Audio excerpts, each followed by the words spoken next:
Prick up your ears.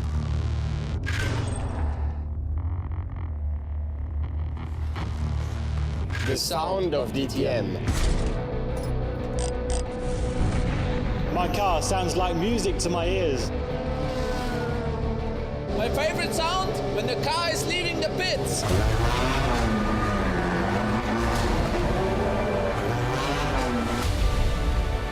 My favorite sound, the cheering of the fans.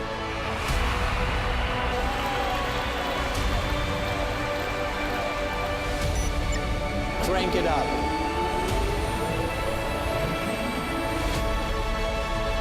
My favorite sound? The silence before the lights go green.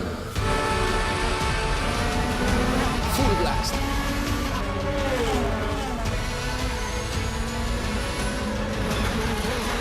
Downshifting from full speed. When I rev up my engine to its absolute limit. Too close to cool. Cheering on the podium.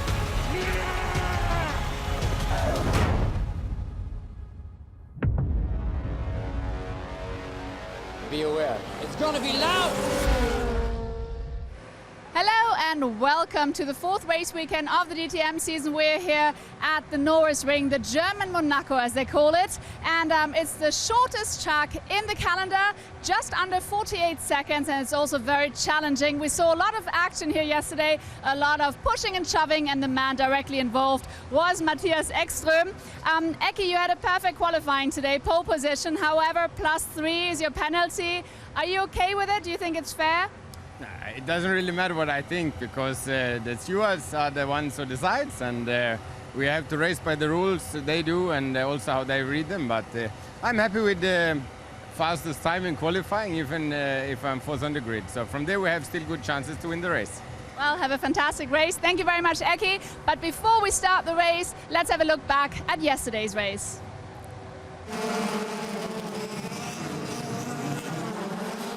So as the lights went green for race number 7 here at the Norisring, it's always going to be a pinch point going into turn number 1. Who was going to be able to make moves and who was not going to be able to make moves? Edoardo MORTARA trying to go around the outside of Jamie Green and was successful in doing so.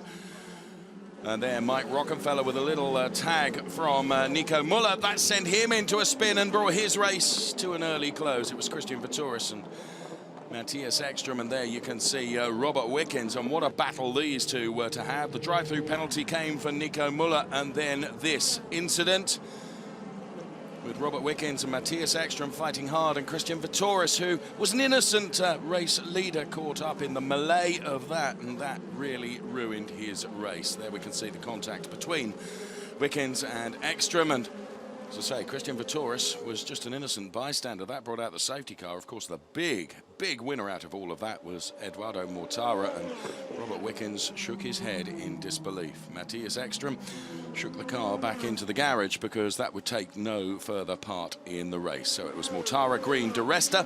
Different face to the top 3 in the somewhat shorter race here at the Norisring in blistering conditions. Maxime Martin making good as well and moving up the order and passing Vittoris there, and Bruno Spengler and Marco Wittmann together, the two BMWs, and with the DRS assist, Marco Wittmann able to get past Bruno Spengler. But Edoardo MORTARA, Jamie Green, Paul De Resta, the 1, 2, 3 around this tight but challenging circuit of Norisring.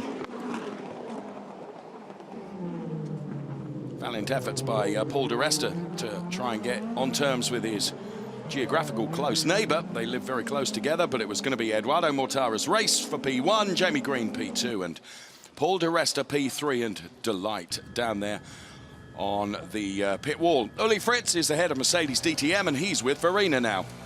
So, Uli Fritz, obviously you would have preferred a different ending yesterday, for example, a double victory. However, Eki was penalized.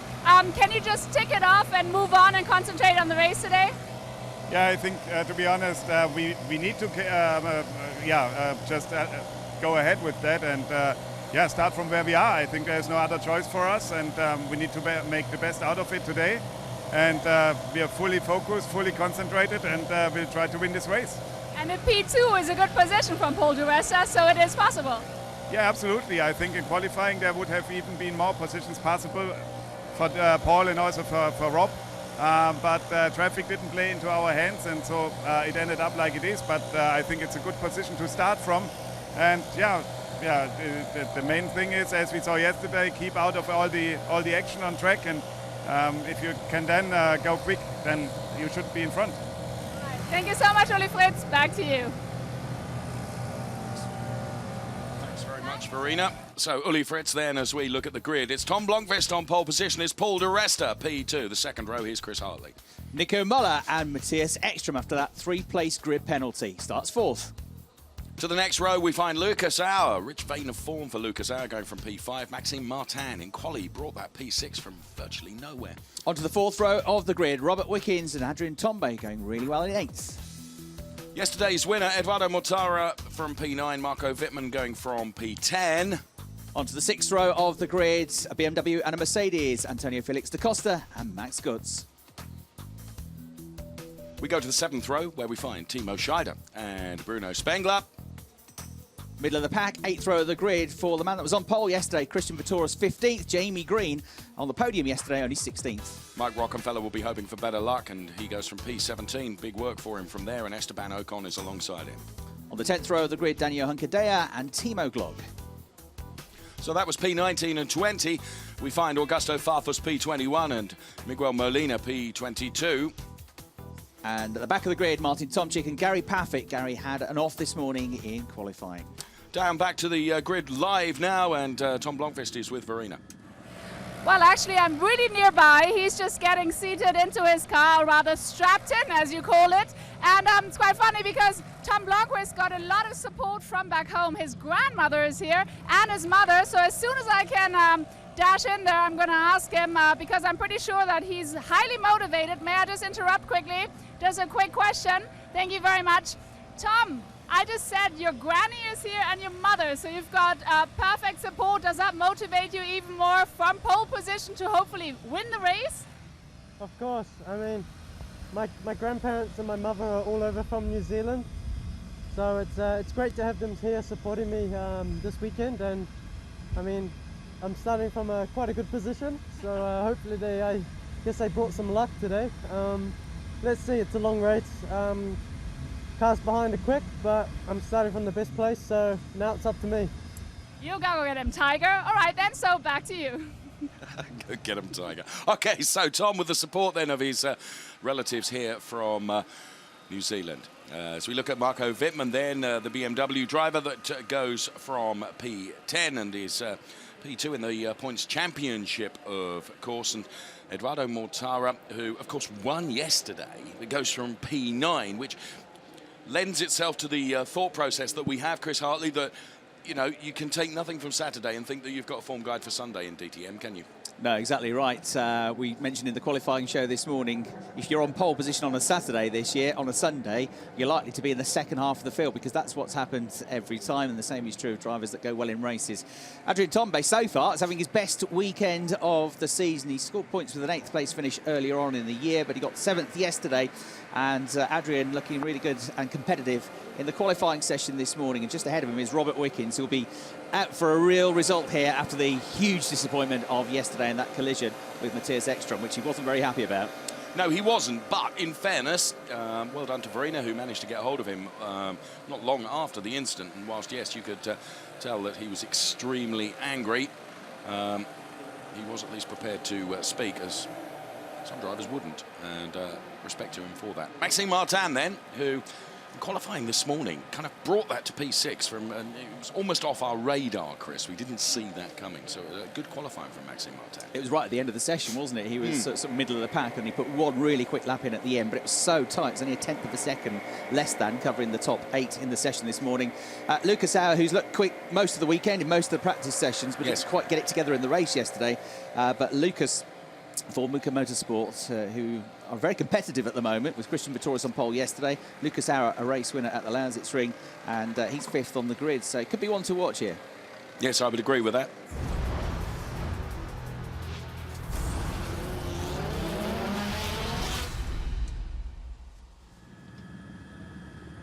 The Norisring then, and at the starting grid, Once again, Tom Blomqvist and Paul di Resta on the front row. What a phenomenal venue this is. It's a venue that's built but once every year, and it is built for this DTM weekend. It is a short circuit and a very challenging circuit using streets that are in everyday use as road traffic uses them throughout the year. But a phenomenal place which always brings a very, very big crowd and never disappoints in terms of race action either. A fantastic place. And there you can see just how many people are here. They flock in to enjoy this race as we look at Augusto Farfus. Sorry, we look at Matthias Ekström as I look at the wrong picture. Matthias Ekström, he was yesterday talking about that incident with Robert Wickens, and we'll come on to that in a moment, because in the meantime, Dieter Gas is with Verena now. So Dieter Gas, let me just quickly sum up. Yesterday, double victory. Mortara is leading the championship. Eki had the fastest lap here. And you're starting from P3 and P4. So it's not so bad, is it? Yeah, I think definitely yesterday was a very good day in the office. Yeah, we were happy to have that victory finally back here in the Norisring. Today's conditions are looking promising as well. It's a long race. We told our drivers basically to keep calm and try to use the opportunities as they arise. All right, we'll see then. Thank you so much, Dieter Gas. Back to you. Thank you, Verena. So as we look at Paul di Resta, we were just saying, Chris, that Matthias Ekström, you know, involved in that incident which we saw in the summary just a few moments ago with Robert Wickens, and he was very apologetic for taking out Christian Vitouris, but certainly not apologetic with regards to the fighting that he was doing with Robert Wickens. He felt it was 6 of one, half dozen of the other. Yeah, that was his point of view, and as we've already said, Robert Wickens not very pleased at all about that. He sort of tempered his views. Christian Vitouris didn't. He said something maybe he shouldn't have on live German TV and got a €3,000 penalty for that, just to add insult to injury. 3-place grid penalty for Eki, who was fastest in qualifying this morning. That is the maximum grid penalty you can get, I'm told. So that's why it's only 3. It's either 3 places or disqualification. There's nothing in between. Right. So he's had the maximum that you can get. I'm understanding that they might be looking at that in the future, where they extend the rule to have more of a grid place penalty. So Eki's going to be starting 4th. In qualifying this morning, he became the 8th different driver to set the time that got pole position from 8 sessions. Of course, he's been bumped back to 4th, and that means that Tom Blomqvist gets pole position, but he hasn't had a pole yet either, so he still becomes the 8th different driver from 8 sessions on pole position. And there, Dave, you can see how close it is at the top of the championship table. Yes, just 2 points between Edoardo MORTARA and P2, and Jens Marquardt is down there with Verena now. So just quickly before we get thrown out here, Jens Marquardt, you've got Tom Blom in pole position and all in all 3 BMWs in the top 10. So it's looking promising. Well, definitely. Being on pole is always good, especially in a race like here where there's a lot that can happen in the first corner. So hopefully Tom can have a good start and stay out of it. And yeah, we'll have to see. It's an hour's race. It's a pit stop included, strategy involved, hopefully no rain, so a lot to happen. But I think from our point of view, from BMW point of view, we can be more than happy. 3 cars in the top 10 and pole is much, much more than we expected. All right, well, thank you very much. Best of luck for the race. And now let's quickly clear the track. Back to you. Yes, Verena will sprint from the track now. Thanks for all your hard work pre-race. And, well, the excitement, the anticipation is building because we're not far away from the start of the race. Tom Blomqvist, pole position, Paul di Resta alongside him then. And look at the crowd that is here to enjoy the race action. Now, Jens Marquardt was talking about the weather there. Yesterday, when you and I looked at the forecast, there was just the outside chance of a shower, wasn't there? I would have suggested that it's, you know, more than an outside chance today. You've been the meteorological expert. What do you think? It's a longer race. We've got an hour plus 1 lap. I mean, you know, it's been so hot and humid, hasn't it, that the threat of a quick blast is never far away. And goodness knows, me and you nearly got caught out in one last night. It's certainly cloudier than it was yesterday. The rain was supposed to come, we're told, at about 1 o'clock yesterday. In the end, it came about 6 o'clock. And when it came, it really came. It threw it down for about an hour and a half. So that's really got rid of all the debris, all the rubber off the circuit. Because it's slightly cooler today, though, qualifying times were a couple of tenths quicker this morning than they were in yesterday's qualifying session. Even though it was hotter yesterday, perhaps it was too hot for the engines, a bit too hot for the hand-cooked tyres. So we saw some really quick times. I think we're going to see some very quick racing. And Tom Blomqvist, for the 2nd time this year, starts from the front row of the grid. It's his 1st time this season on pole. Last time was at Spielberg. He started 2nd on the grid. He got his best result of the season in 2nd place. He was really nowhere in the race yesterday, Tom Blomqvist, but it shows how things can change. The BMW's the lightest cars out there. The heaviest cars are the Audis. They are 10 kilograms heavier than the Mercedes. They're 12.5 kilograms, all of them heavier than the BMWs. Well, going into the turn number 1, Paul di Resta, who will be going from P2 on the grid, will do his level best to squeeze Tom out so that he will have the inside line going into turn 1. Well, we are not many moments away from finding out if he is able to do that and carry that out. So the grid is Blomqvist, di Resta, Muller, Ekstrom, Auer, Martin. Then it's Wickens.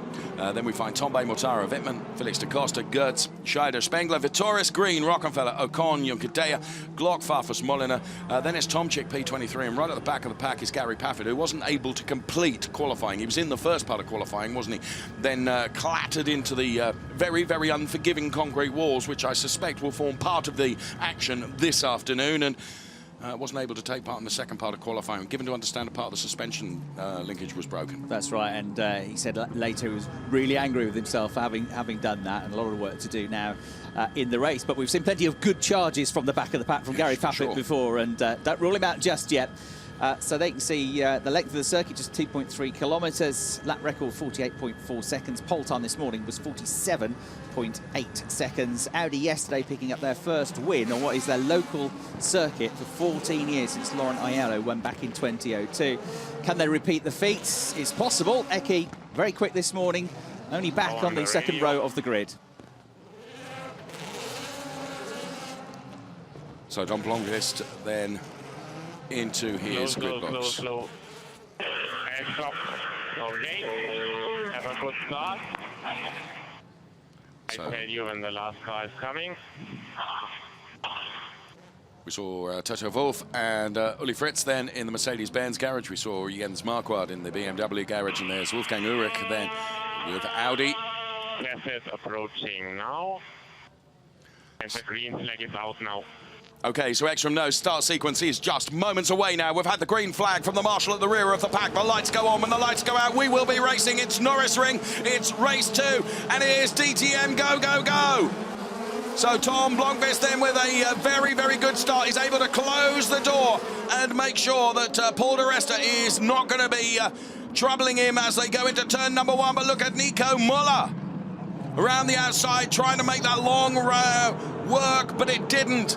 But Tom Blomqvist has done exactly the start that he wanted to. Nico Muller P2, Paul di Resta P3. Then there's a battle going on between Lucas Auer and Matthias Ekstrom. Such a short lap here, so much going on. Unbelievable. Sorry, guys. I have water eating.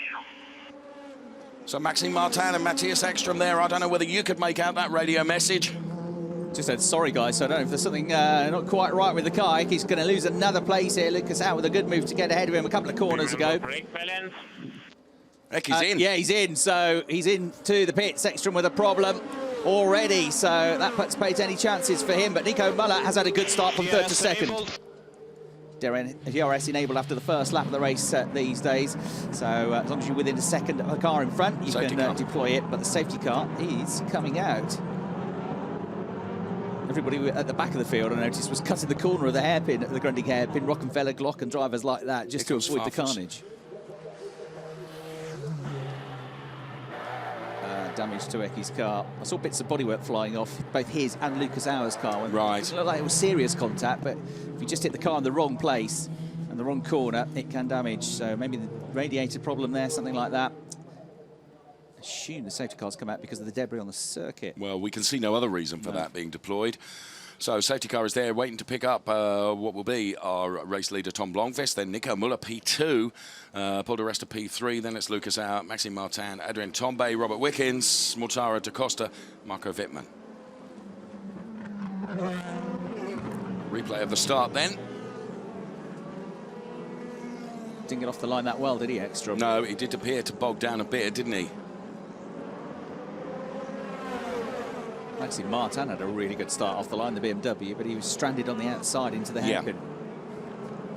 What's the back of the field? What's the ball cutting underneath the curb as well?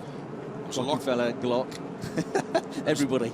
Bit of a lock-up from Paul di Resta, and I am pretty sure, and I'd like to see it again, but I think Matthias Ekstrom went into the back of di Resta.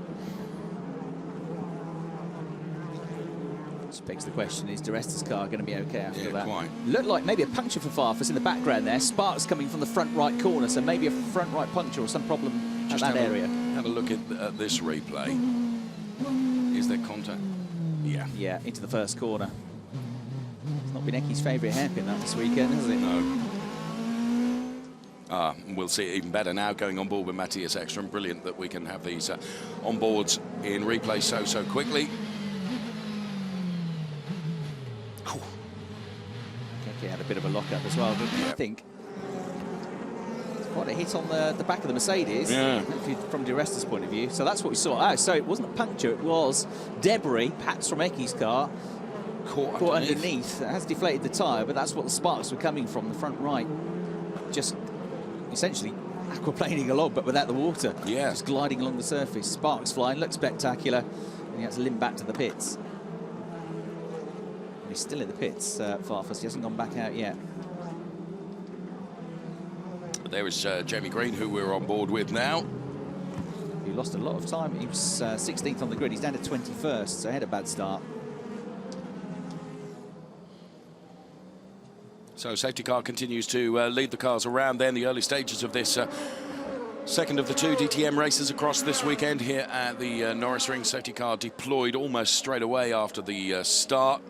And it is coming in this lap, so we can go back to race action. And Nico Müller will be thinking now, what can I do to try and overcome Tom Blomqvist as soon as possible, get it done and out of the way. He's going to go for that overtake, of course he is. Tom Blomqvist, though, very, very aware of that, and he's going to do his level best to defend and just get away from Nico Müller, who is running in P2, and Paul Di Resta, assuming that the car has not sustained what will be damage for the race duration following that contact between himself and Matthias Ekström. And Maxime Martin and Lucas Auer in positions P5 and 4 respectively. So Tom Blom blocks them and backs them all up as he waves from side to side to try and reignite some temperature into the tyres and also into the brakes as they go through the final hairpin then and head towards the timing line to start the race. Once again, following this safety car period, it is Tom Blomqvist that's leading from Nico Müller, then it is Paul Di Resta, then we find Lucas Auer in P4. Here they come now, and Tom Blom has done a good job in terms of getting away just a little bit from Nico Müller. Here they go into turn number 1.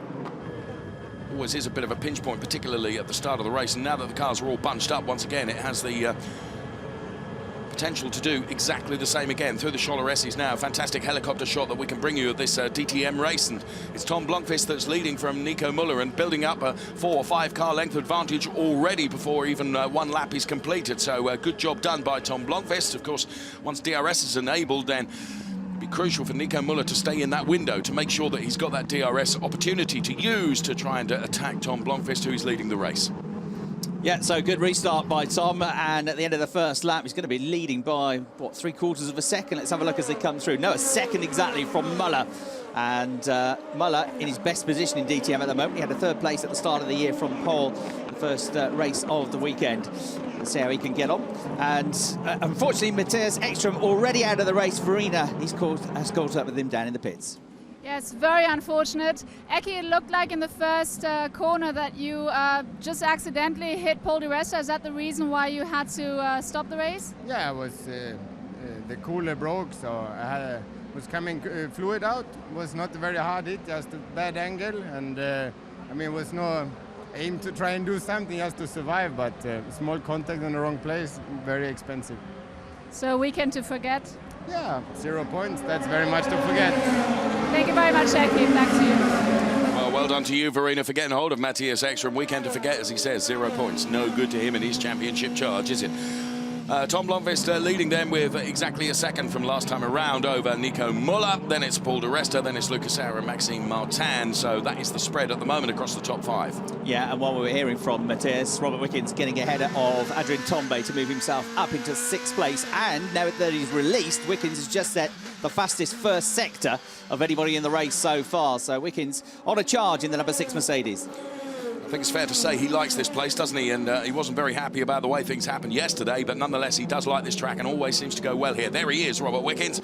As you say, has got past Adrian Tombe. We're on board with Lucas Auer now, who's running in P4, the Mercedes driver. There he is, the Austrian. Took his first win last time out, of course, at the Lausitz-Ring. It was the first win for Lucas Auer, first win for Muka Motorsport as well. So they come here with renewed vigour and renewed confidence. And he's chasing down Paul Di Resta, who, of course, is a brand teammate in terms of Mercedes-Benz, who is running in P3. Ahead of them, of course, it's Nico Müller and Tom Blomqvist doing a good job. And to reinforce what you were saying, fastest lap comes from Robert Wickens. Look, at 48.940, Chris. Yeah, so he is 0.7 of a second now behind the BMW of Maxime Martin. There you can see Martin going through in the silver. Orange Mercedes is Robert Wickens. On board with Lucas Auer, the Austrian currently just ahead of that little battle in the pink Mercedes, the Muka Motorsport run car, running in 4th place. They'll get as close as they dare to the wall on the exit to the hairpin. Crucial to get a good exit now because you're flat out all the way, Dave, down to the first hairpin at Grundig. Absolutely, and riding on board with Lucas Auer then. Heavy braking now. Last thing in the world he wants to do is do the same as Matthias Ekstrom and just involve himself in a little bit of contact with Paul di Resta. He avoids that because he's not close enough in any event anyway. But Tom Blomqvist, driving a storming race at the moment, he's extended his margin between himself and Nico Müller by 1/10. So Tom doing absolutely everything right at the moment. Bear in mind, there is a mandatory pit stop to come in this race. Another man that's moving up the order is Gary Paffett. Bear in mind, he started right at the back of the pack, Chris. And we're on board with the other Brit, Jamie Green, who is currently running down there in P21. So Gary Paffett is P18 now. And Tom Blomqvist, another Brit driver, of course, is leading the race. There he is, crossing the line from Nico Müller, P2. Then it's Paul di Resta, P3. Lucas Auer, Maxime Martin, Robert Wickens. Before the rest of the pack all follow through. Mike Rockefeller and Timo Glock absolutely side by side here. So Timo Glock going for a move on Mike Rockefeller as they head up towards turn number 1. But Mike Rockefeller has got the inside line here, and Glock is under investigation for potentially overtaking under a yellow flag as well. Timo does, like a magnet, seem to attract attention at times, doesn't he? Yeah, had a penalty in the race yesterday, 5-second penalty for overuse of DRS because he'd had a problem. He'd had a problem with the DRS, which automatically wasn't functioning as it should, so he had to do it manually and then used it 3 times in 2 laps. So picked up a penalty. Didn't actually overtake during that, but still the rules were applied. Behind them, Gary Paffett charging on as well. These cars up to 200. Cool the brakes. Cool the brakes. Yeah, these cars up to 240 kilometres an hour before they hit the brakes, then down into this first gear hairpin. The next corner, the Scholler S is taken at just under 100 kilometres an hour in 2nd gear, on board with Lucas Auer in the Mercedes. At the moment, it's the BMW of Blomqvist from the Audi of Muller, looking for his first win in DTM. The gap's only 0.8 of a second. The last 2 laps, Muller has taken 0.3 of a second out of Blomqvist. So that gap is coming down all the time. Di Resta in the Mercedes in 3rd, then Lucas Auer 4th, Maxime Martin in 5th, Robert Wickens still 6th. Well, the two of those are breaking away a little bit from our P3 driver, Paul di Resta, who's already being advised to cool his brakes a bit. And he's got Lucas Auer right behind him here. Now, bear in mind, they're both for the same manufacturer, Mercedes-Benz. Paul di Resta definitely losing sight of the 2nd place Nico Müller and the 1st place Tom Blomqvist, who we see centre picture right now. And Nico Müller is sensing this is a good opportunity now to try and get on to the back of Tom Blomqvist and try and convert that P2 to P1, but he's certainly not close enough to be able to do it just yet. Through the Scholler S's they come now, and you can see just how far away now Paul di Resta is away from the P1 and P2 cars. Real gap forming there now, and Robert Wickens is lining up Maxime Martin in his target sights now, isn't he? Robert Wickens, as I say, has got a liking for this place. We ride on board with him now as he goes to the inside and gets so close to Maxime Martin. Martin knows, but now, look at this, Adrien Tombe up the inside of Robert Wickens. They're squeezed close together. They're very unforgiving concrete walls here. Look at them side by side, some panel rubbing as they go across the start-finish line. Adrien Tombe has just got his nose in front here, but Robert Wickens is not prepared to yield. Who is going to come out of this ahead when they go into this hairpin? I think it's going to be Tombe. He had the inside line. Edoardo Mortara also trying to take advantage of that as well. So Robert Wickens actually loses a place there. He does, yeah. I was about to say that having lost the place from a few laps ago, Adrien Tombe had really been hanging on to the back of Robert Wickens' tail, so proving here, the Frenchman, that he's got great pace. And the sort of Patrick Tombe was a Grand Prix winner for Ferrari back in the early 1980s, having a stellar weekend so far. Can he progress even more? Because look how he's left behind Robert Wickens already. He's going after the next pack of cars, so his next target is going to be Maxime Martin, just ahead of him in 4th place, Lucas Auer in the Mercedes. So this in replay then. Both remained absolutely committed to it, didn't they? And of course, having the inside line at that Grundig turn is always the line to have, isn't it? And that's where Tombe was able to, you can see, end up in front of the car that we ride on board with now on the splitter cam, which is that of Robert Wickens. So how is Nico Müller doing in terms of reeling in Tom Blomqvist is within 7/10 now, so it is coming down, isn't it? But it's only coming down by very tiny degrees, Chris. Yeah, 3 laps ago, he was about a tenth and a half quicker. The last couple of laps, he's only been a fraction quicker, half a tenth of a second quicker. The gap's going the right way, but it's very slowly coming down. And, at this rate, it's going to take him 10, 11, 12 laps to close just 7/10 of a second. So it's very marginal between those two. Certainly, though, they're pushing each other along hard. So personal best lap last time around for Blomqvist with a 48.712. That time around, you see, Nico Müller was quicker, but it was only 0.03 of a second quicker. They're working together, though, to pull away from the pack. Third, Di Resta, fourth, Auer, and Martin in fifth place. And then with a gap in front of him, Tombe has just done a 48.9. Actually wasn't any quicker than those ahead of him, so sort of stalemate at the moment in that group in 4th, 5th, 6th and 7th. What we do need to factor into this race, though, of course, is the mandatory pit stop that's got to come, where races can be won and lost, can't they? So strategies that can be used, and very, very quick pit times, very slow pit times when something goes wrong, that can change the face of this race. If you can be a tenth of a second per lap quicker than somebody in DTM, it's a good margin. So to close a gap of 1 second can take 10 laps. So if your pit crew can gain you a second, can effectively get you 10 laps worth of time saved. Yep. Precisely the point. So Tom Blomqvist leading from Nico Müller. We're on board with Marco Wittmann now, who, of course, is P2 in the championship, a mere couple of points behind Edoardo MORTARA, who is leading the championship going into this race, and he's running in P8. Marco Wittmann running in P10. So Blomqvist leading the race then for BMW.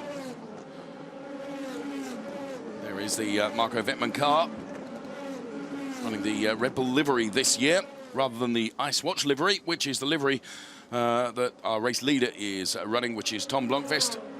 7/10, it stays the same between himself and Nico Müller as they cross the timing line. Paul Di Resta a further 2 seconds behind in P3. Then it's Lucas Auer, and there's just 5/10 between Auer and Di Resta. They're staying pretty close together, and Tombe has not actually been able to break away from Robert Wickens in quite the way that I thought he was going to, and we go on board with Robert Wickens now, and if anything, I think Robert is getting ever closer and is determined to try and wrestle this position back. Whether he's going to be able to do that remains to be seen. Through the Choleres as they go. There is Robert Wickens, the Canadian racer who was out of the race yesterday. It was an utterly pointless race for him.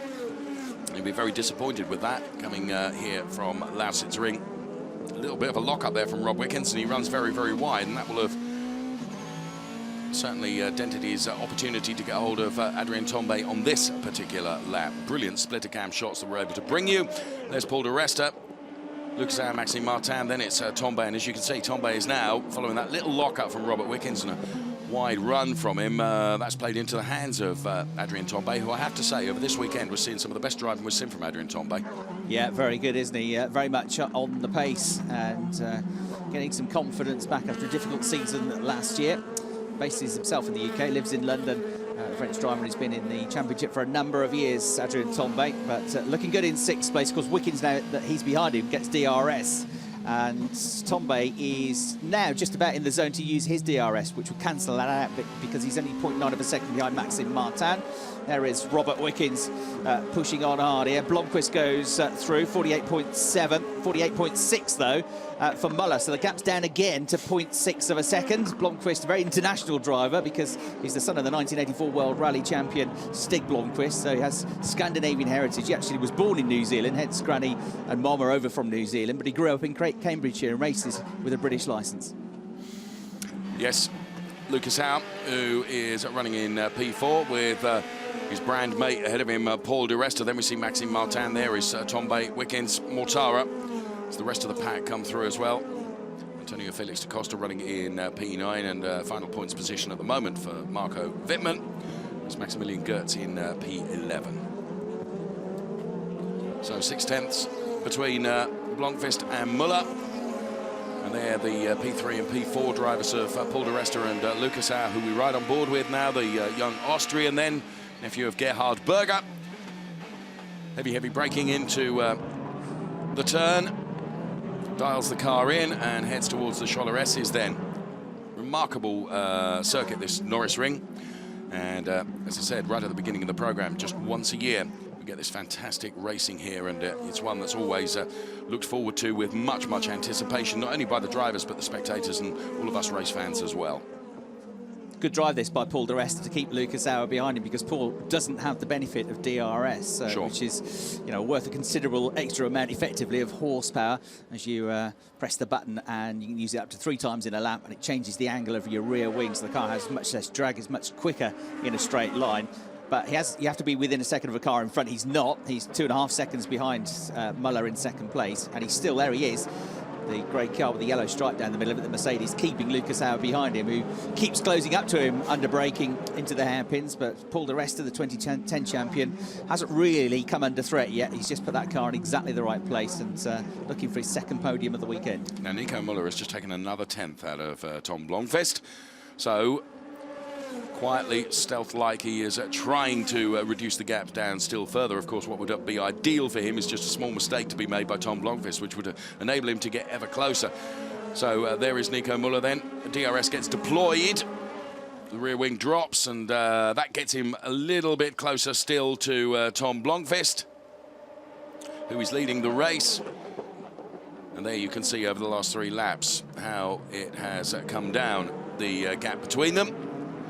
Tom doing a stellar job out front there, and is putting every single corner together correctly, isn't it? He's nailing every part that he needs to, and that's making that job ever more difficult for Nico Muller, who is, as you say, it's just tenths and 100ths that he's trying to make up, but having to do that consistently, lap after lap after lap, which is why, from a strategic point of view, when it comes to the pit lane opening for the mandatory pit stops, well, poor stop from Blomqvist's team, good stop from Muller's. That would change it, wouldn't it? Half a second, yeah. I think it's 7 or 8 laps running now that Muller has been quicker than Blomqvist. But despite that, the gap still only come from 7 tenths down to 5 tenths of a second. It's like climbing a mountain in slow motion. You know you're getting closer to the top, but you know it's going to take a long time to get there as well. And you make one mistake in one corner, he'll lose that 2 tenths of a second in the blink of an eye.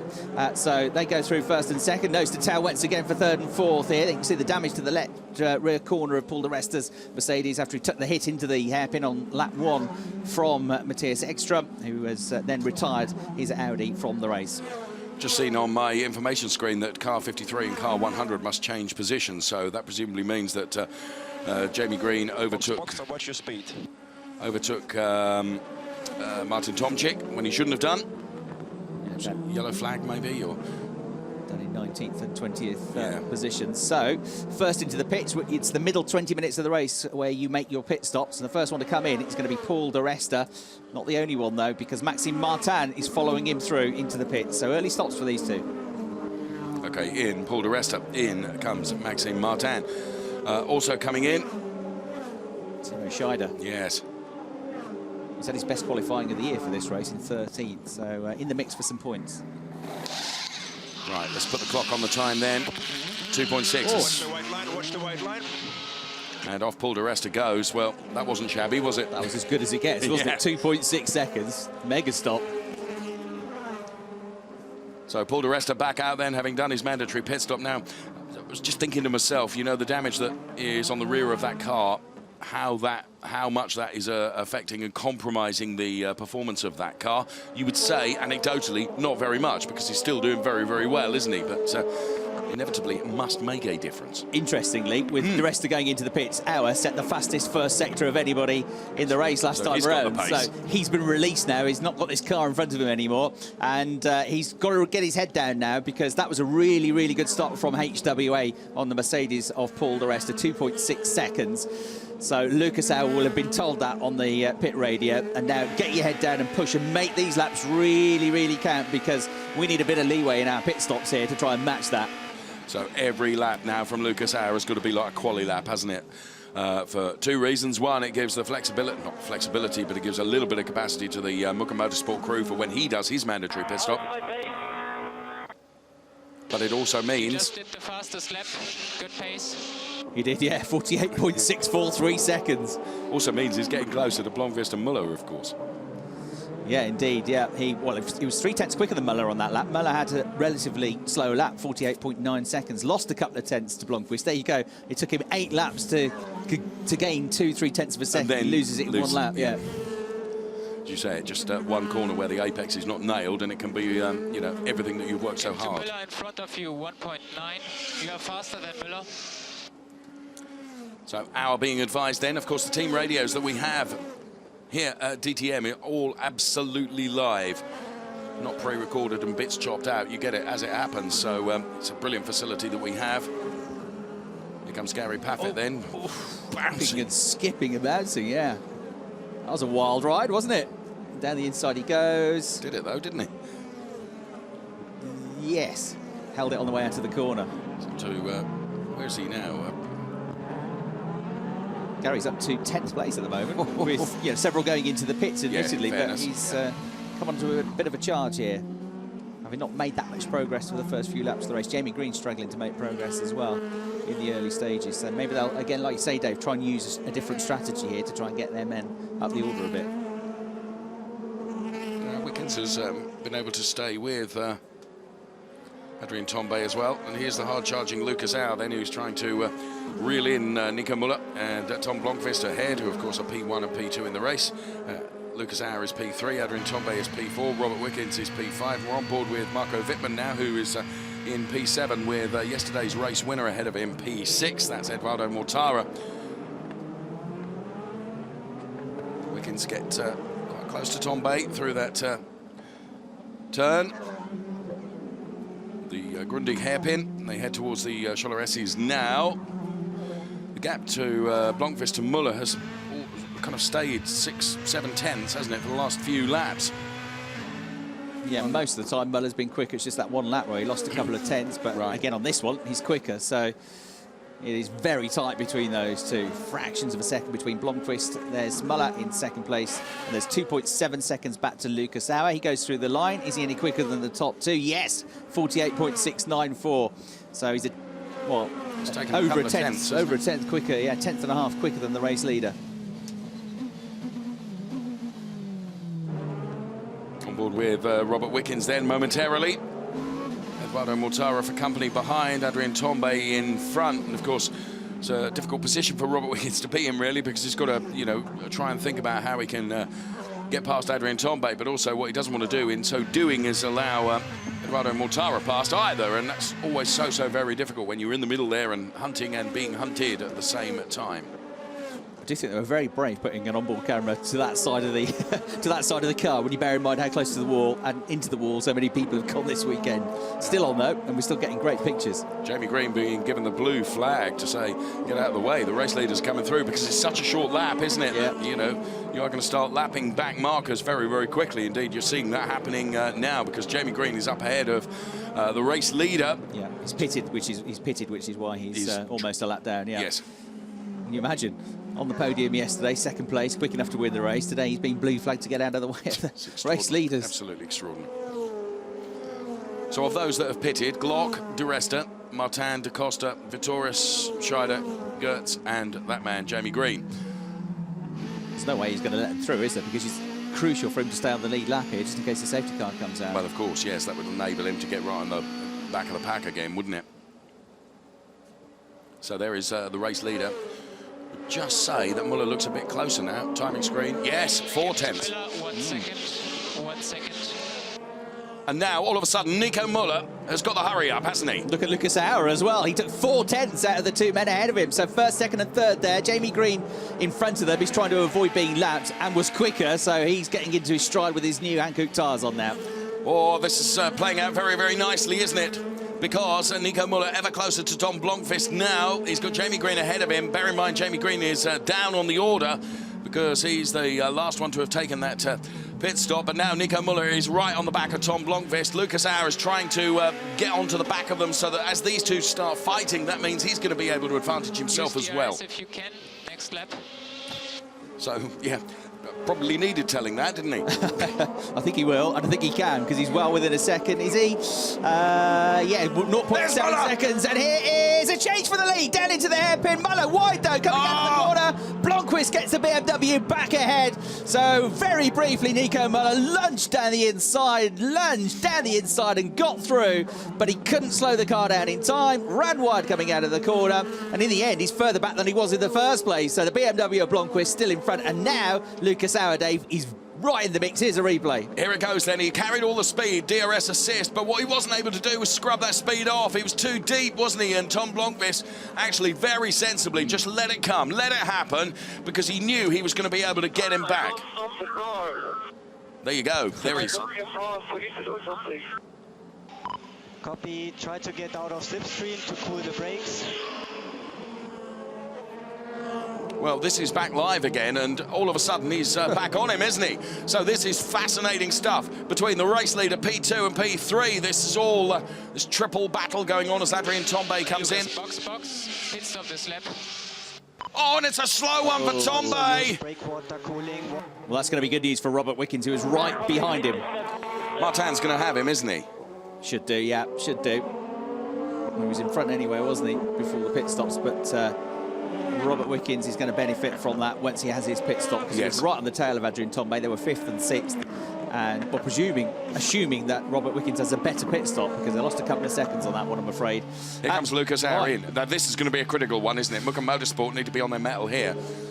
Really good laps from Lucas Hauer. Remember brake cooling. That's Wickens as well, yeah. And Mortara. Really good laps from Lucas Hauer during that, 4 laps that he was released. Fastest lap after fastest lap. This is crucial in terms of the battle for 3rd, but maybe even for the battle for the lead of the race now. Not that good though, is it, Dave? Oh, no! Oh, dear. Oh, it's just in front of Mortara. Wickens is going to be just behind them. And all the good work undone there by a sticky pit stop. 3 seconds lost. He's going to end up behind Martin, look. Yeah. So Lucas Hauer is going to lose a couple of places here. What a shame. After battling away, De Resta is in front of him. And so too is Maxime Martin. Well, that went horribly wrong, didn't it? Right, here comes Tom Blomqvist. This one has got to go right, hasn't it?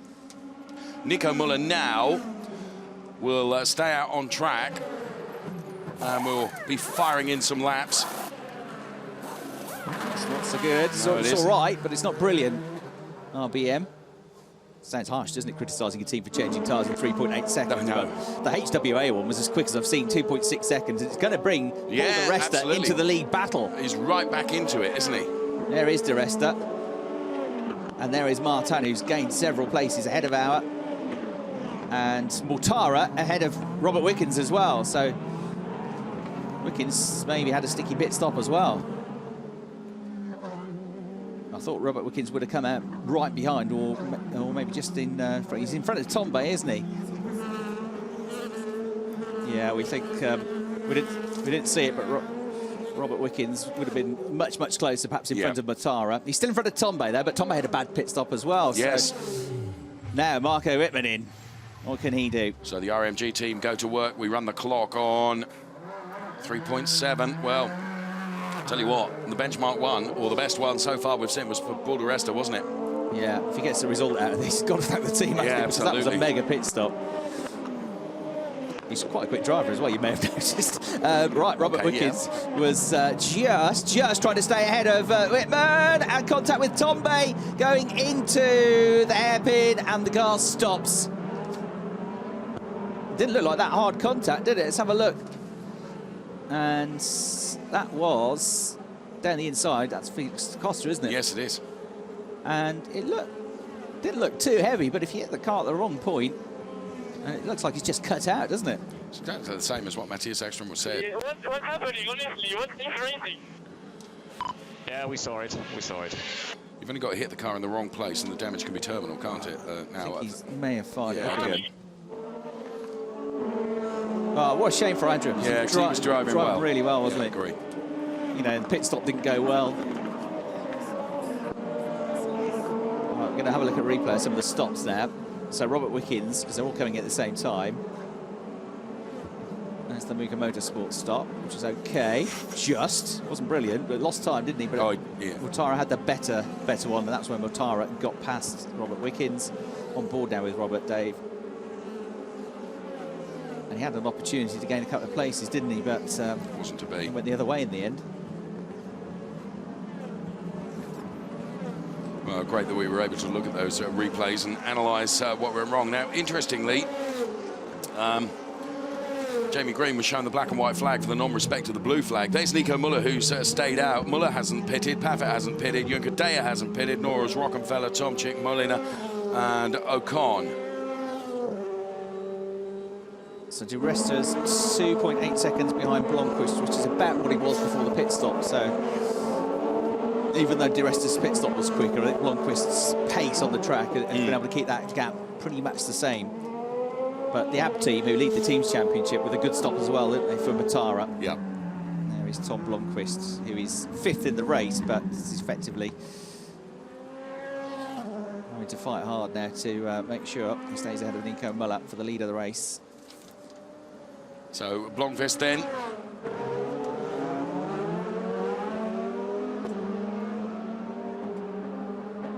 The gap. Nico Müller hasn't been into the pits yet, of course, so he still leads. Gary Paffett's up to 2nd, but he hasn't been in the pits. Juncker Daya is 3rd, Rockenfeller 4th, TOMCZYK 5th, and it's Molina, Ocon in 6th and 7th. So Blomqvist is in 8th place, but is the first of the pit stoppers. And behind him, 3.4 seconds behind him now is Di Resta. Martin is next up, so effectively he's going to slot into either 3rd or 4th place here, Maxime Martin, depending on the pit stop for Müller. If we don't get slipped from Jamie, we box next 1 or 2 laps.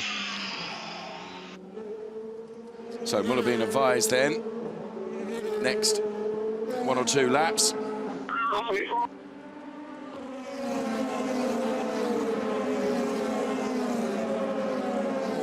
So the team were deciding whether or not they would benefit from a tow from Jamie Green, who's trying to avoid being lapped. He's pretty much as quick as the leaders, actually.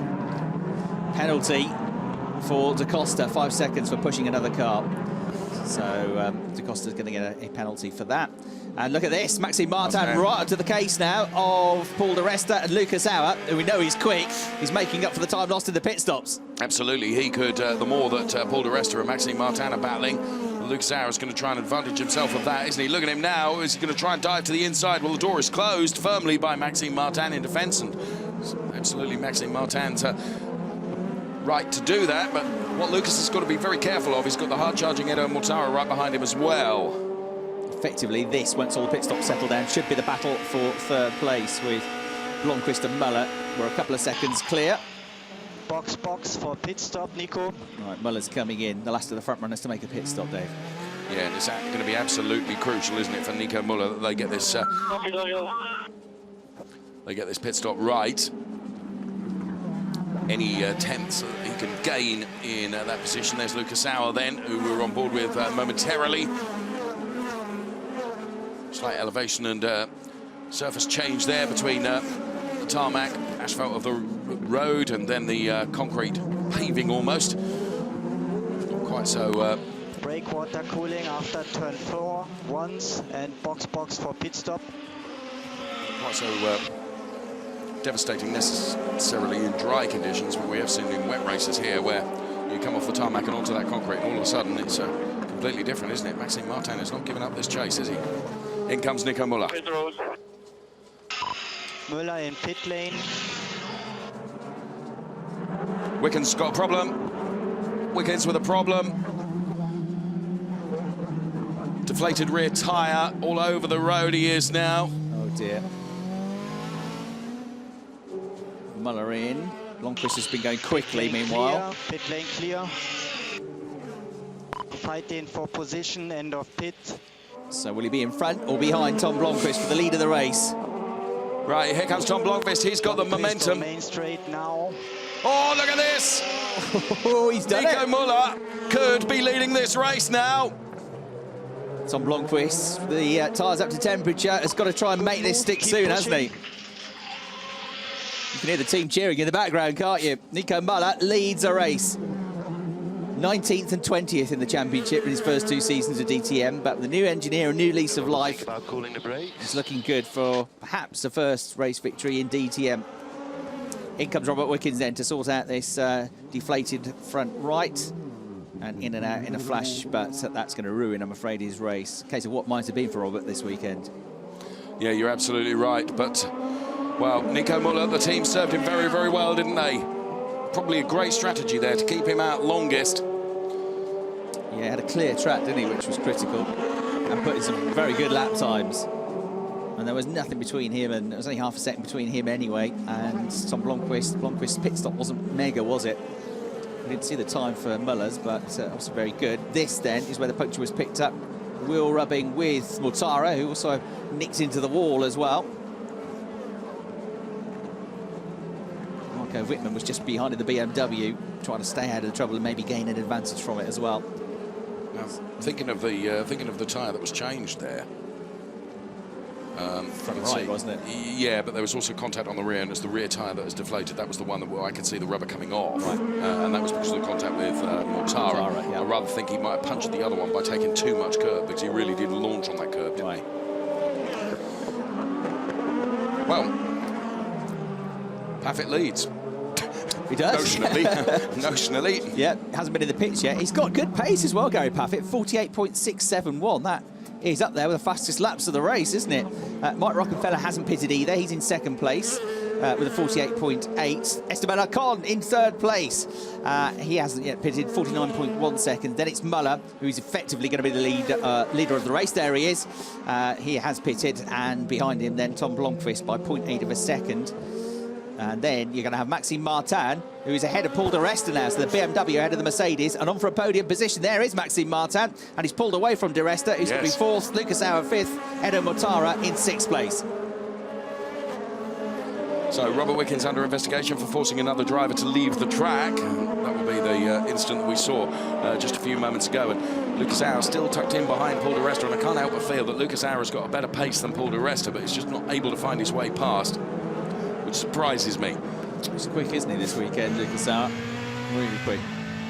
Didn't really see the benefit of that in the race yesterday, but let's see if he can get ahead. But they've got to also think about the manufacturers, the team's championship, the two cars that are right behind them could benefit if anything happens. Of course, there's an Audi and a BMW waiting in the wings in the form of the green and blue machine of Edo Mortara, yesterday's race winner, the first double winner of the season, and the BMW with the Red Bull livery of Marco Wittmann, who are first and second in the championship as well. They're two together, aren't they, as they go over the line?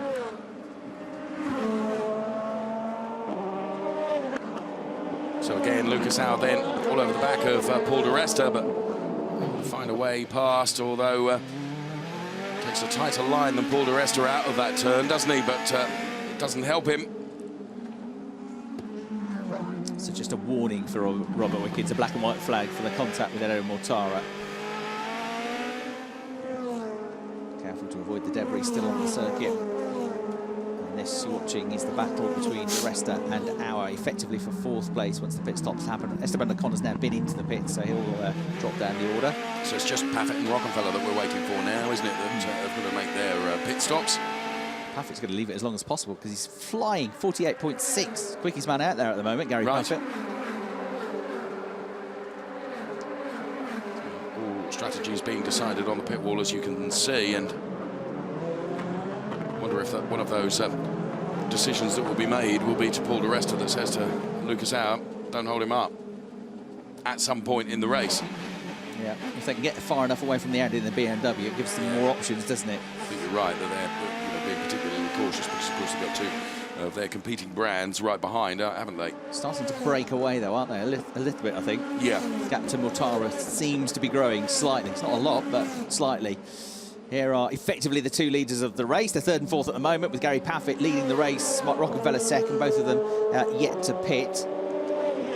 And Tom Blomqvist hasn't given up on this yet, but Nico Muller, who got his first ever podium in DTM at the start of the season at Hockenheim, looking for his first ever win in his third season in the championship. He was always a front runner in single seaters, wasn't he? He was a top man in GP, 3 racing, finished third and fourth in the championship. He raced in the Formula Renault World Series as well, to a pretty high level. Just taking a little bit of time to find his feet in DTM. He wouldn't be the first one, Dave. It's a hard championship. Well, isn't it? Well, it's personified earlier by the fact that Jamie Green, who was basically in last place, was as quick as the race leaders. They're all the same as each other. You know, you and I have both seen extremely, and all the drivers are extremely talented to even be in there. But some just seem to get the measure of the DTM cars, maybe quicker than others, don't they? So Paffett. Call the brakes. Well, interesting to see where Gary Paffett filters out, because with those really quick laps, you know, going to be in a reasonable position, isn't he? Could he be attacking for some points in a top 10 finish? Perhaps. Jamie Green 17th at the moment, I'm afraid, so not good for him. One of the championship front runners, of course. And that is Marco Wittmann ahead of Edo Mortara to the BMW, ahead of the Audi now. And you're right, the two Mercedes have pulled Aresta and Lucas Auer have pulled away from those two a little bit, haven't they? But of course, if Mortara has been fighting there with Wittmann. Good move. Yeah.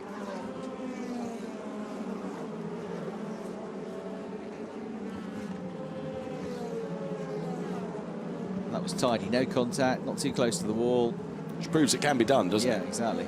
Good fair move, that. You have 5 laps more DRS than Wittmann behind you. 5 laps more. Well, slight advantage to Lucas Auer then, because DRS usages are capped now, and Lucas is in a better position than Marco Wittmann. He will have more DRS available to him. Gary Paffett has come out in 12th place, but Rockenfeller is now pitted, so he should be 11th when it all settles down, because he was about 4 seconds clear of Mike Rockenfeller. So he could get some points out of this. Yes, Gary Paffett could from be the back of the grid. Aresta very, very close to the wall there, because the pressure from Lucas Auer has mounted even more now. Lucas Auer closer than he's been at all, and Paul di Resta doing his level best. But now, just look at that hard-charging BMW under braking, is right able to get onto the back of the Lucas Auer Mercedes-Benz. Nico Müller leading the race with 9/10. Try to cover the inside. Try to cover the inside for Wittmann. 9/10 over Tom Blomqvist, but Paul di Resta and Lucas Auer all with Marco Wittmann as they head towards that Grundig turn. This is going to get very exciting, because Edo Mortara is going to buy into this battle as well. We're on board with Marco Wittmann at the moment. Good job. Yeah, Wittmann flying along, but remember the team telling Lucas Auer that he's got 5 more laps of DRS available to him. Wittmann, you have a limit on how many you can use during the course of the race. And Wittmann has used his up a bit earlier than Lucas Auer. Yes. So there is Paul di Resta, Lucas Auer then, and Marco Wittmann, Edo Mortara in this mix as well, this fight that's going on. So when will the call come to Paul di Resta? So di Resta to the inside. Got to be oh so careful not to let that BMW through if Absolutely. there is an attempted move here. Tricky situation this to be in, isn't it? A bit like the two Audis yesterday, Mortara and Green at the end of the race, with di Resta, the man behind them yesterday. They wanted to. You can see they wanted to fight each other. Well, certainly Green wanted to have a go, but he was always conscious that the Mercedes could easily go from 3rd to 1st, and he always felt he'd got the pace as well, and I'm sure Lucas Auer will be thinking that also. Oh, he's getting itchy now to get past, isn't he? Yeah, and the trouble is, you know, at what point do you allow that to happen? Because it's better to do that than allow them to fight almost, you know, because they could cause problems to each other. They're holding each other up, aren't they? I mean, yeah. The chances of catching the top two are looking pretty slim now. There's a big gap from Blomqvist in 2nd place to Maxime Martin, who's 7 seconds behind in 3rd place. There's another 5 seconds back to this group for 4th position. So 4th is di Resta on board with Lucas Auer in 5th place. Marco Wittmann in the Red Bull livery BMW is just behind in 6th place. Edo Mortara is reeling them in as well in the Audi, the championship leader. The other thing to consider, as you mentioned, the championship leader is, of course, Paul di Resta is P4 in the championship. So, you know, banking as many points as possible is necessary, and therefore, you know, Lucas Auer in P5 and Paul di Resta in P4. Clearly, that's always going to be a better points haul than reversing it as they get so close, Chris. Oh, and Edo Mortara with a big slide. That's going to play into the hands of Bruno Spengler, surely. Yeah, Spengler, 3 times a winner here, getting alongside of the BMW. Trying desperately to get past the Audi of Edo Mortara. He's got the momentum, he's got up to top speed a little bit quicker, and he will have the better line, the left-hand line going into the hairpin. It's just if he can make it on the brakes there, but Bruno, a top driver, should be able to do so, and he's through. Mortara just closes the door in time to avoid losing another position. There's a bit of contact behind as well, wasn't there? And Jacosta getting a slight touch, I think, from Vitras. They're 9th and 10th, and then you've got Gary Paffett, look, in the blue and yellow Euronics Mercedes. Oh, he's gone! The points, and round goes to Costa. Paffett just avoids him to go up to 10th place. And Christian Vitoris there in the pink Mercedes goes 9th, or stays 9th.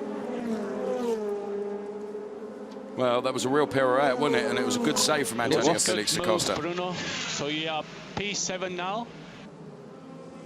I'm not sure he touched. No, I don't think he did. I think he just lost it. Just lost it as he hit the gas, didn't he? It was a good save, though, like you say. And everybody else did really well to avoid it, particularly Gary Paffett, who had about a tenth of a second to react to that. Talk about the spatial awareness you have to have. He had it in buckets, didn't he? Absolutely. Further contact going on there. Augusto Farfus making sure he gets the position sorted down into the hairpin. That's the view back to DaCosta's car, and Jamie Green has got damage by the looks of it as well in the orange 53 Audi. Yeah, those two were fighting together, weren't they? And there was contact between the two of them. Is that a slow puncture possibly for Jamie Green? Yeah, Jamie's race is about to be run. Sparks fly as well from DaCosta's car. Maybe a deflation for him too. They're both headed, I reckon, for the pits. I think you're right. Now, under investigation, the incident between car number 8 and car number 13. Well, do you know what? From the camera angle you and I saw, it did not look like there was contact, did it? Not at the point where he spun, unless there was something just before that. Frustrating day for Jamie Green, who's been on such good form. 4 really good results back-to-back that he's had, which have brought him up from 11th, 12th in the championship up into the top 4 in the points, Jamie Green. So Edoardo MORTARA, Marco Wittmann, then Jamie Green 3rd in the points, sorry. Paul di Resta 4th in the standings, Robert Wickens 5th in the standings. You've got 2 of the top 5 having a bit of a torrid day here, Jamie Green and Robert Wickens. Torrid weekend for Robert Wickens, full stop. There is Nico Muller, though, our race winner, who's nearly 2 seconds ahead of Tom Blomqvist now. What's happened to Paffett? He's dropped to 15th suddenly. So a slow lap, 52.7 seconds for Gary Paffett.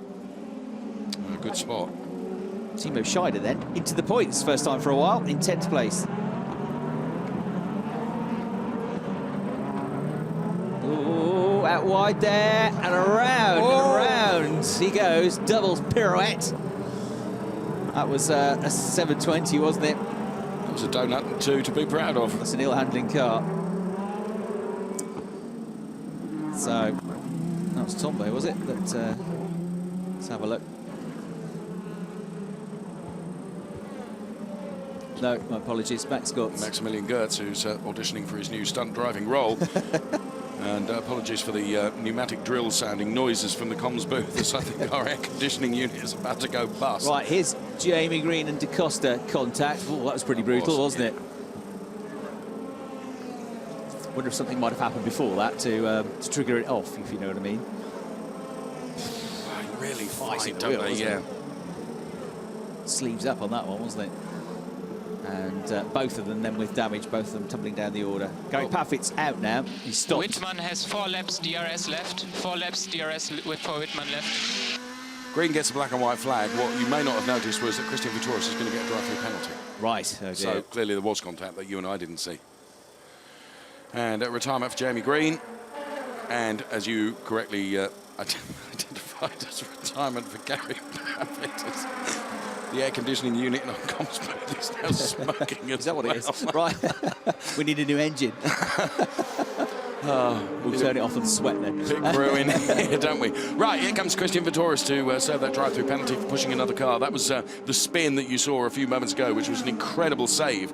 Actually, certainly from what we could see, there didn't look to be any intentional pushing from Christian Vitouris, but there must have been earlier pushing which actually started that pirouette. Good news for the Timos. Scheider's 9th, Glock's 10th now into the points. So Nico Muller, Tom Blomqvist, the gap's been growing all the time since that pit stop. Couple of laps after the pit stops, Blomqvist stayed with him. Now it's grown to 2.3 seconds. Maxime Martin, he's as quick but can't close the gap. He's 3rd in the BMW. Paul di Resta still 4th, still with the queue behind him, still fending off Lucas Hauer. Here they are, 4th, 5th and 6th is Marco Wittmann. Bruno Spengler menacing in 7th. Mortara is in 8th place, so Spengler ahead of Mortara with that good move that we saw a couple of laps ago. Then it's the Timos, Scheider followed by Glock. Mike Rockenfeller, 0.4 of a second away from the points in 11th place, and Martin Tomczyk from the back of the field is 12th, just behind the both of them. I think the frustration here is going to come from Marco Wittmann, you know. And, you know, he's got 2 Mercedes ahead that he wants to try and get around. And we have a load of gravel on the track now. Yeah, that's Felix DaCosta, isn't it, with a load of debris left on the circuit. Now they're going to spin around again. Okay. So he went out wide, and then as he came back in onto the line, that's where he got attacked, isn't it? Yeah, got attacked from Hungadea. But DaCosta, perhaps with already bits missing from his car, an understeering car went Safety out car is really out. wide. And although he's got Not going surprised. again, yeah, half his car's been left on the track, hasn't Yeah, it? that's right. They need to sort that debris, and we're into the closing stages of this race. I think we had, 7.5 minutes left to run. Torrid few laps for the Portuguese driver, hasn't it? Now, what this does, of course, brings the safety car out. Makes it very exciting at the front, doesn't it? Because all of a sudden, Blomqvist is going to be a bit closer to Muller. And Martin's going to be closer to Blomqvist. He was as quick as them. Absolutely. And then De Resta, Auer and Wittmann will all close up as well. Ooh, it's going to be a nice fraught fight to the finish, isn't it? And Auer's going to be thinking, if I can get past De Resta, there's a podium not far away from me here. And De Resta's going to be thinking, no chance, pal. This Mercedes is about to become half a metre wider for the remaining 5 or 6 minutes of the race. Yes. One I feel a bit sorry for here is Nico Muller, who'd built up a fantastic lead, hadn't he? And had driven very, very well, to be fair. Yeah. Yeah, hasn't done anything wrong, has he, today? No. And yeah, only by a fraction, he's been the quicker driver generally. Blomqvist almost matching him, having the better grid position. Well, the races at the Norisring are always quite physical by virtue of the fact that the confines would suggest that it's always going to be the case. Hard-working marshals out there to try and retrieve some of that debris. And you know what? I think it's going to take more than just people picking up pieces. I think that needs a sweeper on it, because there are bits of carbon fibre absolutely everywhere there. So, Jamie Green sadly has had to retire from the race. Verena has caught up with him now. Jamie, you were somewhere in the back, P16, difficult conditions there. It seemed a bit like a jungle out there. You had so much contact there with other cars. I guess it was just really tough, wasn't it? Yeah, it was difficult. I didn't make a good first lap, so I lost out there. I was almost last after the first lap. Then the safety car came out, race restarted. Had a bit of a battle with TOMCZYK. And I pushed him slightly. He completely closed the door on the brakes, and I was already committed, so I pushed him a bit from behind, which I couldn't avoid. Then, I don't know, maybe 12 laps later, I was told to give him the place back, but by then I'd already pulled away. So to then give him the place back, I lost a lot of time, which was really annoying. So I had to do that, slow down, give him the place. Then I pitted, came out. I had the leaders behind, but I was able to pull away, so that looked quite good. And then yeah, behind TOMCZYK, I was sort of using DRS, because I had enough DRS to get to the end of the race. So he was pulling me forward, and we were going quite quickly and catching the group ahead. But then Da Costa came from nowhere. I think he must have had an incident in front and ended up just in front of me. So I went down the inside of him into turn 1, and he just kept turning left the whole time in the corner. So we were kind of stuck together, and then my car was damaged. Thank you very much, Jamie, for explaining that, and back to you. Thanks very much, Verena. What that has done is it's squared a circle for us, because we couldn't really quite understand why Green had got there was 12 laps difference between him being told that, you know, the incident that he'd got to give the place back. So it came right at the start of the race, but yeah, it was some laps later before he was told to give that place back. Yeah, which really compromised him. And it was the case of, as he said, TOMCZYK wasn't right behind him, ease off for 2 seconds, and that's it. He had to really hang back to let TOMCZYK back through. Stop and have a cup of coffee. Frustration for Jamie Green. So Daniel Hunkadea out of the race as well, we've seen now. So presumably as a result of that contact that he had with Felix Da Costa. Muller backs him up now because the safety car is in this lap, so we're going to restart, and it is going to be a fraught fight to the finish, because we have 4 minutes left of this DTM race at the Norisring. The race being led by Nico Muller. Tom Blomqvist is P2, and Maxime Martin is fancying his chances of converting P3 into P2 as they cross the timing line now. So Nico Muller then has done the restart perfectly well, but there could be an inter-BMW battle here between Maxime Martin and Tom Blomqvist, Paul De Resta and Lucas Auer. Then it's Marco Wittmann. As the rest of the cars all come through. We're on board with Timo Glock now, who is running in the points in P10. But with Mike Rockenfeller right on his tail here. Mike would be absolutely keen to just get this one more place now, get something out of the weekend, having had a lowly grid position. Mike's done well to get himself into 11th place. So really good restart from Nico Muller, looking for his first win in DTM. Lucas Auer having a look down the inside of Paul De Resta to try and wrestle 4th place away from him. But the Pink Buka Motorsport Mercedes remains where it is. So it's Muller from Blomqvist. Third is Martin, who had a good go at Blomqvist, didn't he, on the restart? But Blomqvist fended him off.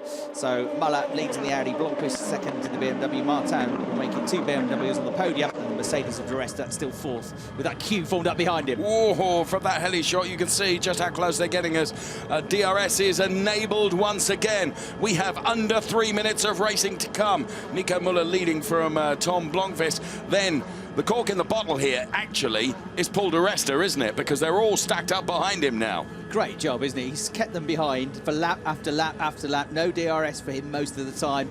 Others have had the benefit of that, and he has not made a single opportunity arise, really, for Lucas Aero. He showed his nose a couple of times, but perfect so far from Paul Di Resta. Can he keep it going? You can see why he won the championship a few years ago, why he got to Formula 1, can't you?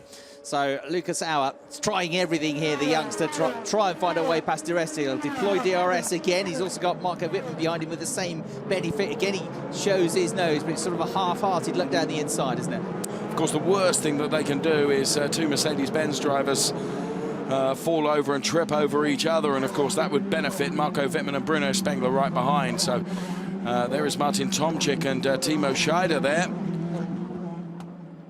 Martin Tomczyk only just out of the points, you know. Might be in them now, actually, if he's got the tail of Scheider. It's a good drive from the back of the field for another of the former champions in the field. Muller, Blomqvist, Martin. Then this battle for 4th place. It's just been as close as you like, but hasn't changed for, well, the whole race, really. Through they go, 0.6 of a second between the top two, and half a tenth quicker on that lap was Blomqvist. So he's still pushing hard here, as is this man, Dave, Lucas Auer. Ooh, hard on the brakes there. Paul Di Resta takes a completely different line through there, doesn't he? Teases, doesn't he? Leaves the door open. Yeah, it is a tease, isn't it?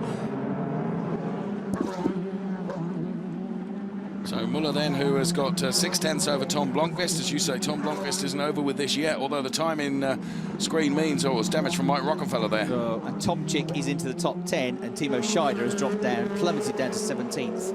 So that fight for 9th, 10th, 11th and 12th, who are all together, obviously desperate to get into the points, and some of them have come out on top and some of them have come out with problems. This is what happens. There, Tomczyk with a good move down the inside of Timo Scheider. That's why Scheider dropped down the order, and that's why Rockefeller is carrying damage. All right. Copy that. Got to have a go, I suppose, though. No point finishing 11th, really, is there? No points. Only the top 10 score. Well, it's desperately frustrating for Timo Scheider, who's having a good run up until that point. Yes, you're right. So that incident under investigation, no surprise there. Clock ticks down to 0 now. So Nico Muller heads, Tom Blomqvist heads, Maxime Martin. It's Audi, BMW, BMW. Best of the Mercedes, Paul Di Resta, who's running in P4 and has been under tremendous pressure from Lucas Auer, but Paul Di Resta, hugely experienced former Formula 1 racer, as we start the last lap, is not affected by the pressure that comes from Lucas Auer. Is Lucas Auer going to have one last valiant attempt? And Timo Glock and Martin Tomczyk side by side. God, that was on the ragged edge, wasn't it, from Tomczyk? I thought he was going to take off for a moment, but how he got the car slowed down and how Timo Glock kept him behind on the edge, but they stay 9th and 10th. That was extraordinary, wasn't it? So there is Nico Muller then. What a day this will be for him here at the Norisring, that's for sure. As he rounds the turn, Nico Muller heading Tom Blomqvist and Maxime Martin. And Nico Muller heads for the checkered flag and wins in Norisring from Tom Blomqvist P2, Maxime Martin P3. Paul Di Resta holds off Lucas Auer to take P4. And there the delight. Dieter Gas, you can see, is beaming from ear to ear. Dieter often smiles, but that's more than a smile. Dieter Gas is absolutely beside himself. Collect, pick up, breakwater cooling once. Well, where was the well done, Nico? Sorry. How is that for a Norisring weekend? Well done, Nico. Here we are. Nico, congratulations. Oh, there you go. Unbelievable. That's Dieter Gas. Alter Schweizer, leck mir was. Breakwater Mega once race, more. Nico. Vielen Dank. Well done to the Swiss driver. Remember to put the data stick and steering back on. Whatever. Yeah, don't forget your Whatever. So how do you don't win at the Norisring for 14 years, then, you know, to coin a phrase, like buses, two come at once, don't they? Yeah. 2 in 2 days. So Dieter Gas then, we saw him beaming from ear to ear. Never seen him smile so wide. Verina's with him now. Yep, I noticed that as well. Finally, we see a big smile on your face. Congratulations to a perfect race for Nico Müller. Yeah, thank you. Fantastic race, really. Nico didn't put a foot wrong, and very strong performance from the beginning to the end, starting the qualifying. And he has a very good season so far. I hope he'll see more of that. It's his first victory in the season, and we can just see the whole team raving. Yeah, absolutely. I mean, yesterday victory was important and very nice, but today I think was even better, a little bit heavier car even, so really fantastic day for us. Enjoy the rest of the day, enjoy the victory, and back to you. Thank you so much, Verina. So Nico Müller wins then. Don't forget your pickup. Sorry, I had Data to stick back in. Yeah, data stick as well. It's great to see such genuine joy and enthusiasm when they win these races, isn't it? Yeah, absolutely. So there is confirmation of the result. Then Nico Müller takes the win from Tom Blomqvist and Maxime Martin. It was Paul de Resta P4, Lucas Auer P5. Then it was Wittmann, Spengler, Mortara, Glock, TOMCZYK P10, Robert Wickens, and then it was Maximilian Gertz before we find Ocon, Molina, Vitoris, Scheider. And we lost a whole host of drivers for various reasons during the course of the race. But hey, here comes the very happy Nico Müller.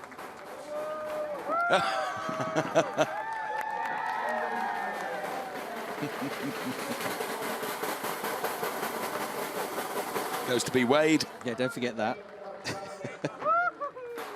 Oh, that really is, as you say, for us, it's great to see that, isn't it? Well, the Swiss driver really found the groove now this year, hasn't he?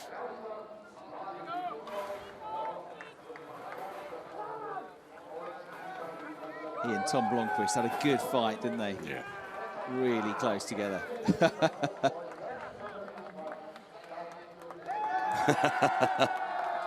And what a season it's turning into for the Amp Sportsline team.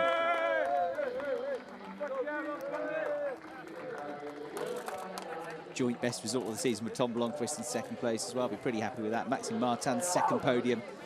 He'll be really chuffed with that. He was really chuffed with his qualifying performance this morning. So, and a really good defensive drive from Paul de Resta, wasn't it, in fourth place to keep them behind for the entire race.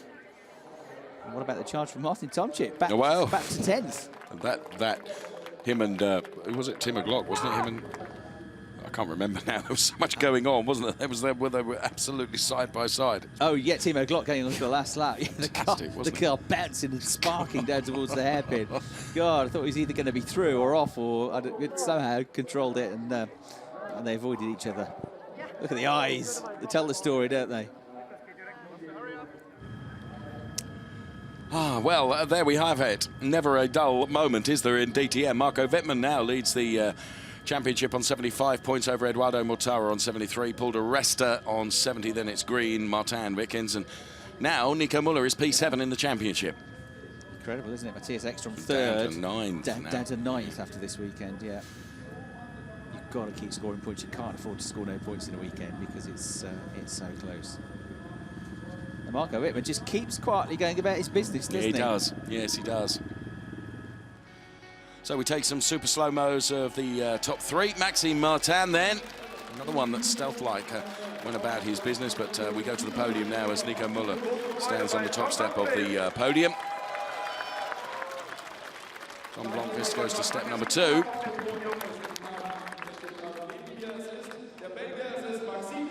And Maxime Martin then.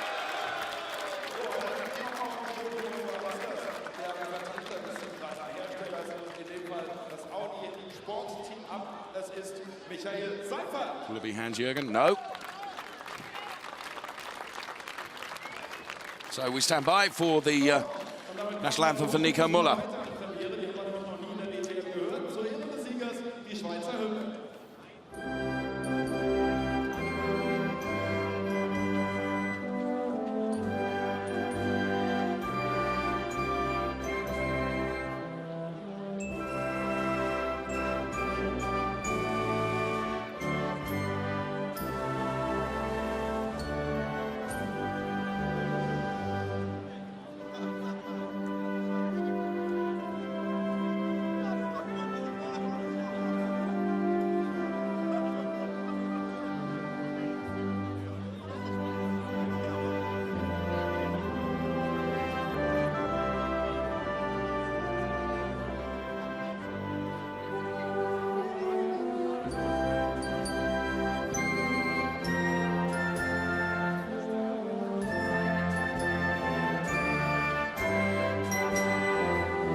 Nico Müller thrilled to bits. Quite rightly too. It's going to take a while to sink in, isn't it? You've got these glorious trophies as well here. Stefan Kobel, chairman of the board of DECRA, presents the winner's trophy to Nico Müller. That's going straight to the top of the mantelpiece, Dave. Yes. He's got one big enough. Yeah. Bit of reinforcement in the walls, hopefully. The Mayor of Nuremberg, Dr. Ulrich Mali, presents the winning team trophy to App Sports Live and shakes everybody else's hand, winning the team's championship. Müller, our 7th different winner of the season from 8 races. The title keeper from KFZ Tyler, 24. Present Tom Blomqvist with his second place trophy of the year.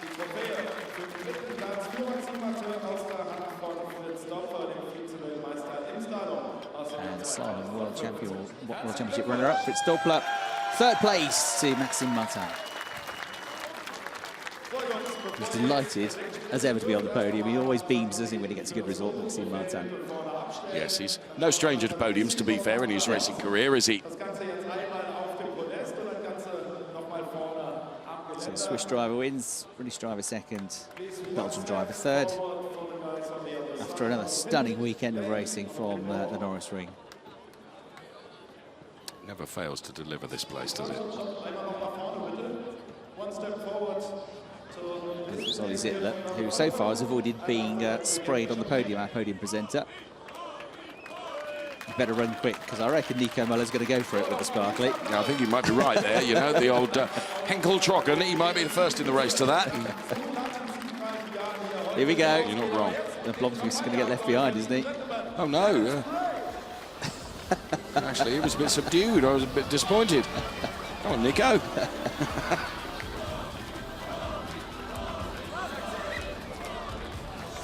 Switzerland has a new hero, Nico Müller.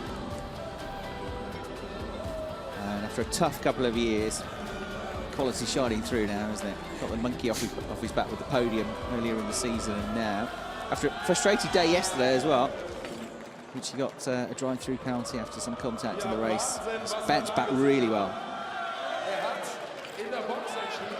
Good catch.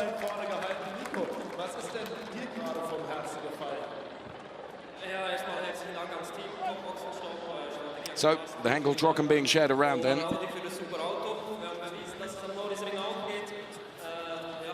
Maxime Martin, Tom Blomqvist with Verena on the podium.